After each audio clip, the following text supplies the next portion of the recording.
Fans de mythologie chinoise et autres sinologues en tout genre, asseyez-vous bien confortablement et préparez-vous à encaisser A Chinese Tall Story. Avant de vous parler du film, voici une petite mise au point pour le plus néophyte d'entre vous. A Chinese Tall Story s'inspire du roman chinois La Pérégrination vers l'Ouest, écrit par Wu Chenghen au XVIe siècle.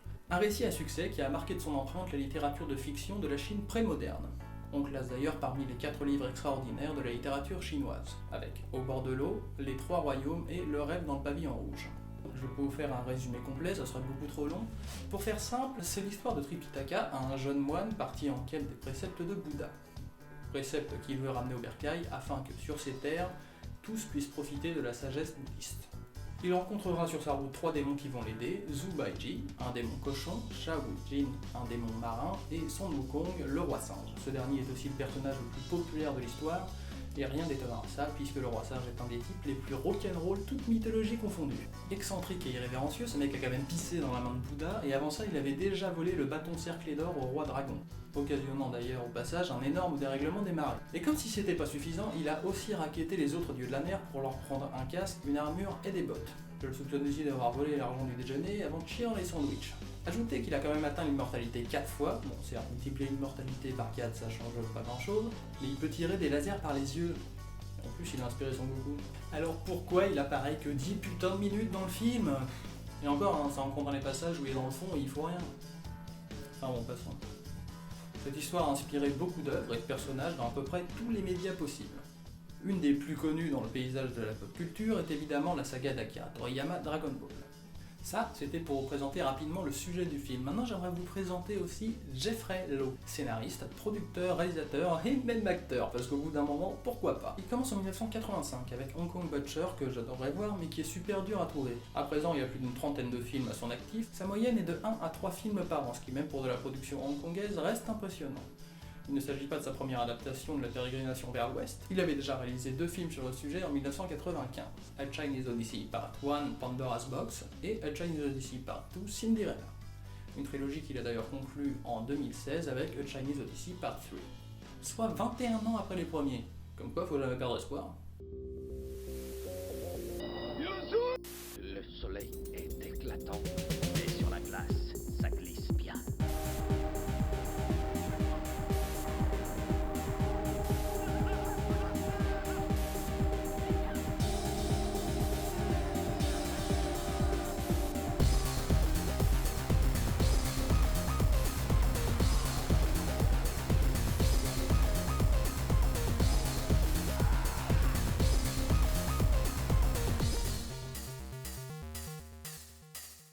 Bien, trêve de digression, il est temps de s'attaquer à ce film.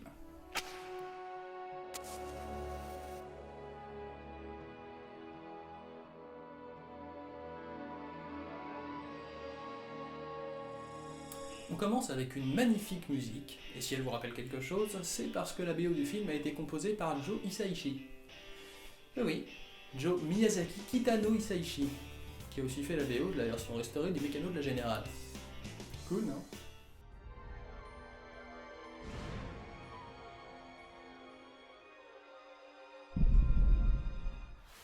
Oula. Ok, bon. On retrouve Tripitaka et ses disciples qui arrivent dans un monastérique low cost, histoire de récupérer les mantras séculaires de Bouddha, ce qui visiblement enjaille toute la population qui part directement en mode Bollywood.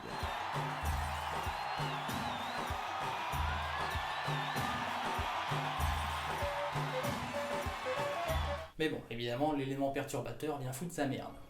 Tripitaka, avant l'aube, nous devons te livrer aux esprits de l'arbre. Ainsi, ils nous rendront les enfants qu'ils nous ont enlevés. Dans le cas contraire, ils seront dévorés par le démon des insectes.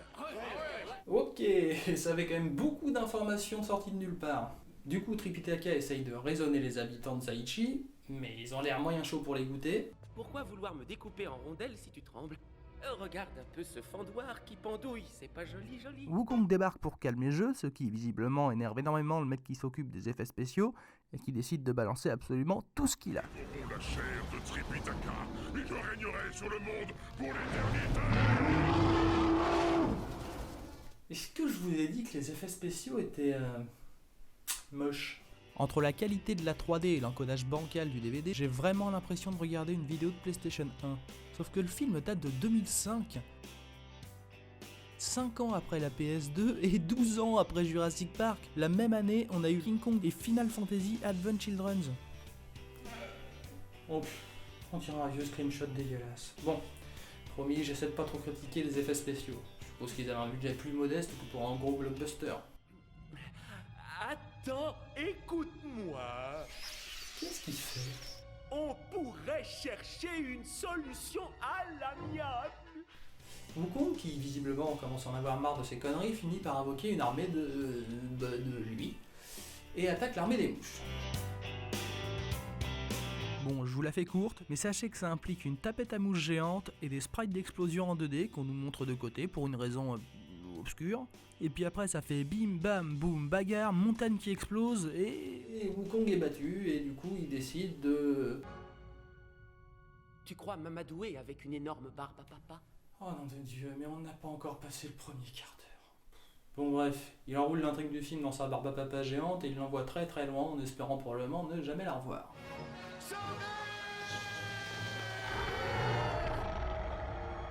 Et Tripitaka arrive chez des hommes serpents ou lézards, un truc dans le genre qu'ils confondent avec le roi singe à cause de la lance dorée. Et comme il pense qu'il s'agit de Wukong, il décide de garder prisonnier pour attirer Tripitaka. Si Wukong est parmi nous, Tripitaka ne doit pas être loin. Ping la furieuse! J'arrive! C'est Ping la curieuse. Quoi? Je suis Ping la curieuse, pas la furieuse. C'est là qu'on fait aussi la rencontre de Meian, la fille de Ping, qui sera le deuxième protagoniste du film. Tu risquerais de te jeter sur moi tant ma beauté te fascine. Et qui visiblement est en très grave manque d'affection. Tu n'as pas l'air d'un demeuré sans scrupules. Alors je vais prendre le risque de mettre en danger ma virginité. Elle décide de le libérer en mangeant la grosse barbe à papa parce que... Je suis malfaisante mais pas méchante, tu l'as compris, non? Bref, bon, Meian s'absente et Tripitaka tombe sur un œuf géant.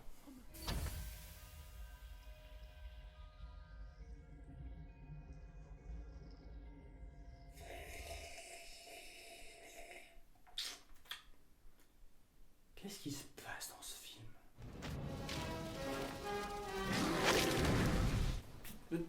Ah ok, une scène d'action. Oui, non mais pourquoi pas?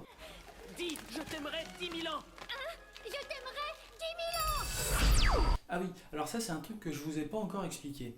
Pour activer la lance, il faut lui dire « je t'aimerais 10 000 ans ». Et pour l'arrêter, il faut lui dire « je ne t'aime pas ». Répète, je ne t'aime pas. T'as pas de cœur.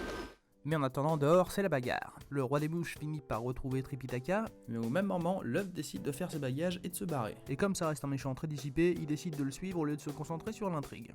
Et pour éviter de perdre trop de temps sur l'histoire, la mère de Meian lui donne un cristal en raccourci scénaristique, afin qu'il puisse se téléporter dans la séquence suivante.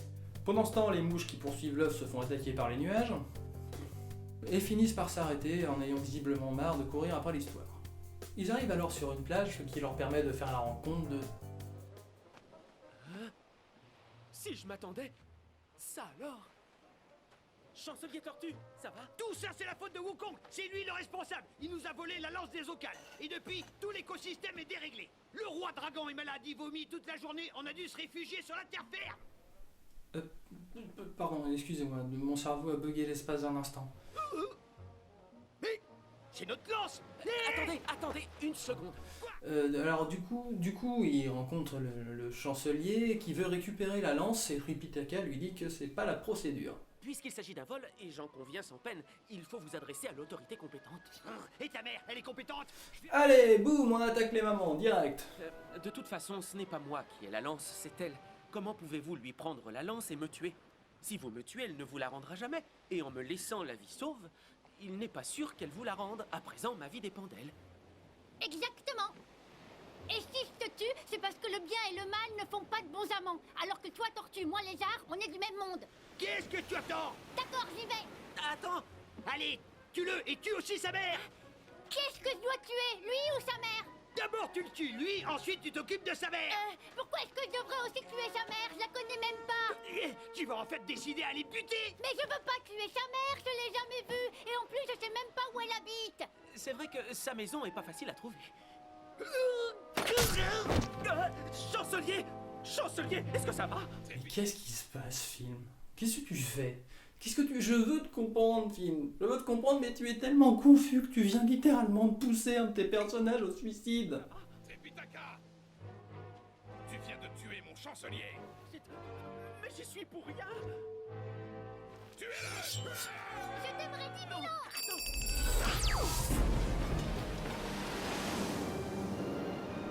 Et la lance se transforme en scooter des mers. Allez, on n'est plus en détail près, de toute façon.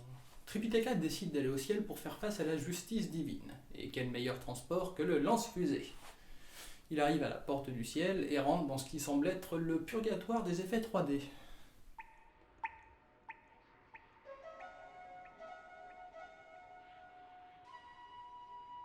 Tripitaka, tu oses venir ici? Ah! Mais c'était vraiment trop cher de faire une animation fluide. Bon, Tripitaka est accusé du meurtre de la tortue et du coup, Meian décide de maraber les généraux célestes avant de s'enfuir.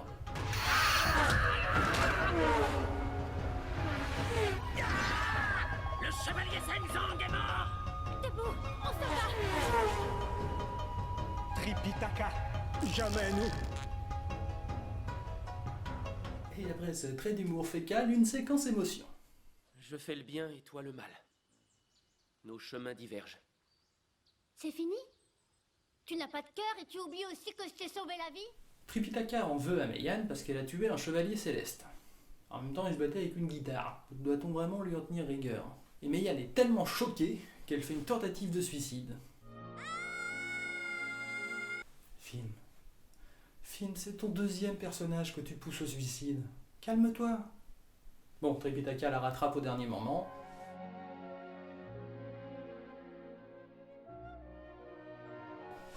Mais heureusement, il se reprend très vite et il lâche aussitôt la corde.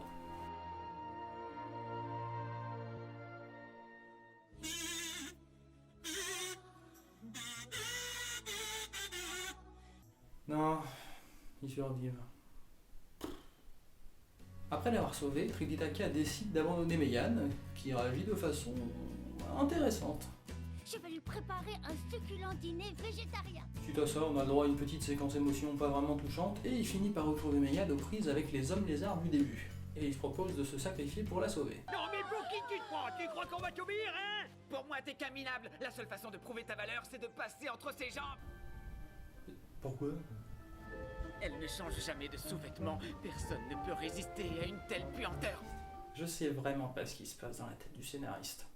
Bon, suite à ça, Tripitaka leur fait un discours sur l'amour et l'amitié, mais se fait interrompre par les soldats qui le recherchent pour le meurtre du chevalier céleste. Et s'ensuit une scène très bizarre. Je ne combats pas. Je te vaincrai par mon amour. Ouais, je me gêne. À moi d'y aller. Je t'aime. Ah, non. Allez, au suivant. N'y va pas. Du calme. Le pouvoir suprême appartient aux mots. Je ne me battrai pas. Je suivrai ton enseignement. C'était pour rire.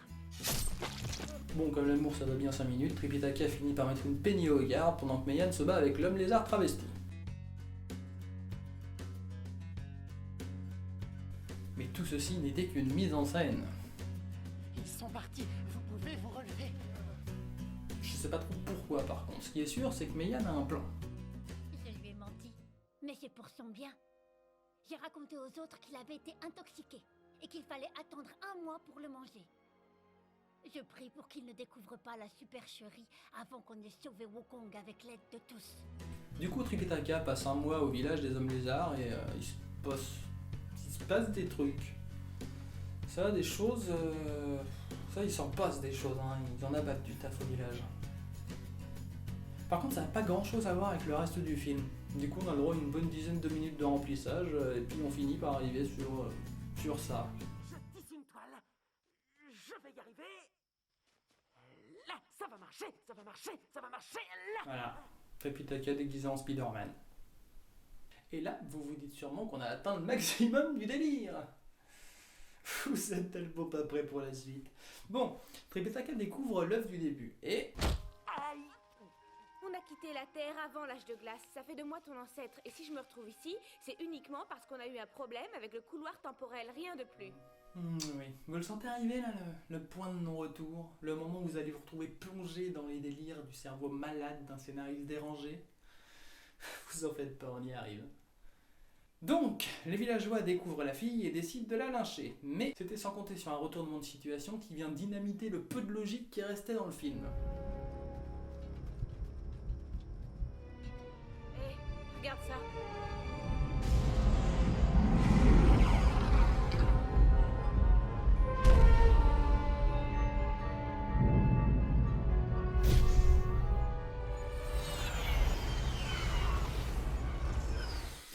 Oh oui, ils en ont vraiment plus rien à foutre. Les aliens en pyjama, les amiraux à tête de gland. Jusqu'ici, ça ressemblait déjà à un film de sabre sous crack, mais là, on a passé un cap. Les hommes lézards essaient de riposter, mais bon, ils se prennent une grosse dégelée, et du coup... Meian! Écoutez-moi, il y en a marre. C'est elle qui a tout manigancé. Elle avait prévu qu'on te mange. Non, attends, écoute-moi. Pourquoi le petit vieux est à poil? Tu comprends? C'est à eux que j'ai menti.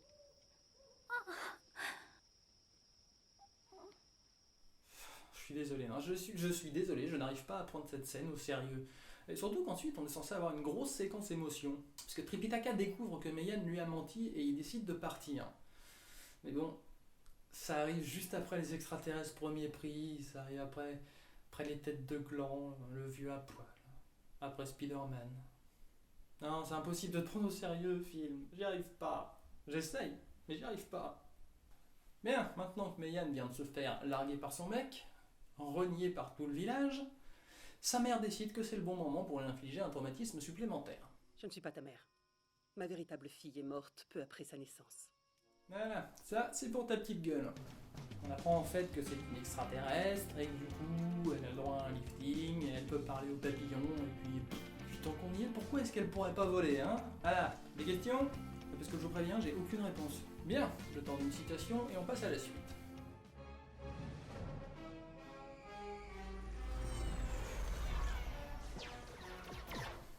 Les extraterrestres décident d'aider Tripitaka à défendre Sachi. Sachi, oui. Sachi, la ville qui avait été prise par le roi des mouches au tout début. Bon alors pourquoi est-ce qu'il l'a défendu et de l'attaquer, ça? Donc on a le droit à quelques minutes de bagarre à base de costumes au rabais et de 3D approximative, et finalement Meian vient sauver Tripitaka. Ce qui permet de voir à quel point l'incrustation de ses ailes est finie à la pisse. Et là, en tant que spectateur raisonnable, vous dites ça y est, cette fois c'est bon, on a atteint le plus haut du délire. Croyez-moi, vous êtes toujours pas prêt pour la suite. Les extraterrestres, c'était le haut de l'iceberg. Hein. Là, on passe à la vitesse supérieure.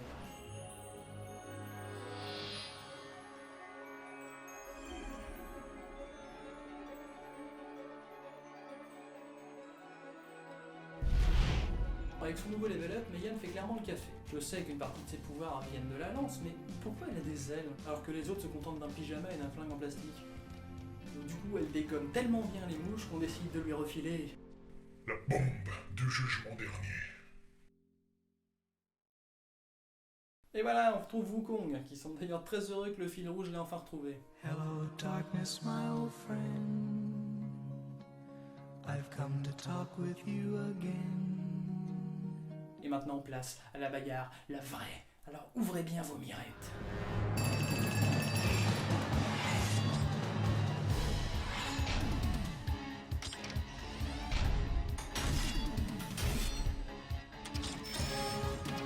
Je vous rappelle qu'à la base, c'est une adaptation du Voyage vers l'Occident. Hein.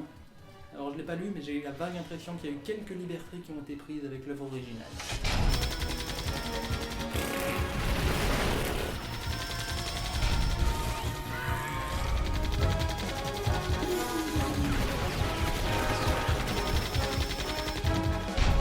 Vous en voulez plus? Ça tombe bien, le film en a plein sa musette.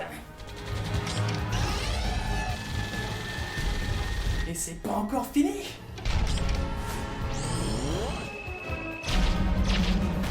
Voilà, là ça y est, là c'est la fin, là c'est fini.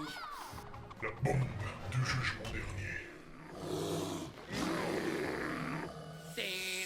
Ce film a été écrit par un enfant. Bon, la bataille est finie, le démon arbre est battu, les mouches aussi, et les extraterrestres peuvent rentrer sur leur fond vert natal. Mis à part Meian qui décide de rester sur Terre pour foutre un râteau à Tripitaka. Je t'ai promis de sauver Wukong, mais j'ai également promis de ne pas te laisser de nouvelles chances. Et tout est bien qui aurait pu bien se finir, sauf que non. Tripitaka décide de se rendre au ciel afin d'être jugé pour le meurtre du chevalier et de la tortue. Mais Meian s'est déjà dénoncé. Tripitaka n'a rien à voir avec tout ça. Tu t'es rendu coupable de crimes très graves. Et bien que tu ne sois pas des nôtres, nous ne pouvons tolérer de tels agissements. Tu es condamné à mort. Qu'est-ce que c'est que ce père Fouras avec un harem d'enfants? Sérieusement, je suis le seul à trouver ça un peu glauque. On retrouve Tripitaka qui lui discute devant un arbre en JPEG avant de se dire « fuck this shit » et d'attaquer tout le tribunal céleste. Ouais, si vous aviez pas encore votre compte de bagarre et de 3D bancal, croyez-moi. Après ça, vous l'aurez. Tripitaka combat tout le tribunal jusqu'à ce qu'il finisse par se prendre un coup mortel dans le tibia. Bon, heureusement, Wukong arrive, prend le père Fouras en otage et... Tripitaka, relève-toi. Sois un homme. Et laisse Tripitaka dans sa merde. Tout semble perdu quand... Mon Dieu, qu'est-ce que c'est que cet étron numérique? C'est Bouddha. Eh non. Non, ça, je veux bien croire que ce soit Bouddha, mais ça... Non, ça c'est mon nouveau cauchemar pour ce mois-ci. Et puis c'est quoi ce retournement de situation à la con? C'est littéralement Deus Ex Machina. Tripitaka, pourquoi t'acharnes-tu à sauver cette femme? Elle a tant fait pour moi. Et si je t'apprenais que vous ne pourriez être ensemble que jusqu'au coucher du soleil, que me dirais-tu? Alors a tendance à dire que t'es un connard. Bon, du coup, dans sa grande mansuétude, Bouddha transforme Meian en cheval et les envoie tous les deux dans le désert.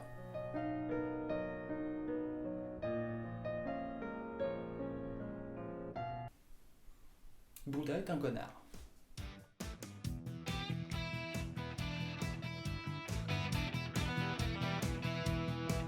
Voilà, c'était le Chinese Toy Story. Je vous avoue qu'à la première vision, mon cerveau a pas entravé grand chose au film. D'autant qu'en achetant le DVD, je pensais m'offrir Le Roi Singe, film sorti en 2014, que du coup j'ai toujours pas vu. Je m'attendais absolument pas à tomber là-dessus. Et plus je m'enfonçais dans l'improbable délire de Jeffrey Lowe, plus j'avais du mal à y croire. D'ailleurs, quand ça s'est terminé, j'ai eu un bon quart d'heure de fou rire post-générique. Je crois vraiment que c'est la première fois qu'un film déclenche ça chez moi. Oui, je sais, ok, je sais que c'est un film qui se veut absurde et drôle. D'ailleurs, Toy Story, ça pourrait être traduit par Histoire à dormir debout. Jeffrey Lowe, c'est un peu un spécialiste de ce qu'on appelle les moleito. Des comédies hongkongaises qui sont généralement basées sur l'absurde. Et autant, j'aime l'humour par l'absurde, j'adore par exemple les Monty Python, qui sont pour moi un peu les papas de cette forme d'humour, mais là, vraiment, j'ai l'impression d'avoir découvert le frère caché cocaïnomane et bipolaire de la famille. Je sais toujours pas si j'ai ri avec le film, en quel cas c'est un pari réussi, ou si j'ai ri du film. Il y a sans doute un mélange des deux. J'aime vraiment bien ce côté barré et sans limite, mais des fois j'avais vraiment l'impression d'être face à un bordel absolument pas maîtrisé. Sans compter que le film a de vraies lacunes, notamment quand il essaie de glisser des séquences d'émotions au milieu de ce joyeux foutoir. Et ça peut pas prendre, c'est impossible d'y croire, le décalage est beaucoup trop grand, et de fait les personnages ne sont jamais touchants. Donc on sait pas trop si on rit des réussites du film ou de ses échecs. Cela dit, si vous aimez l'humour absurde, je vous recommande de vous pencher sans hésiter sur les comédies hongkongaises, il y a tout un tas de petits trucs sympas à découvrir. Et moi en attendant, je vous dis respect et robustesse et surtout ne lâchez rien.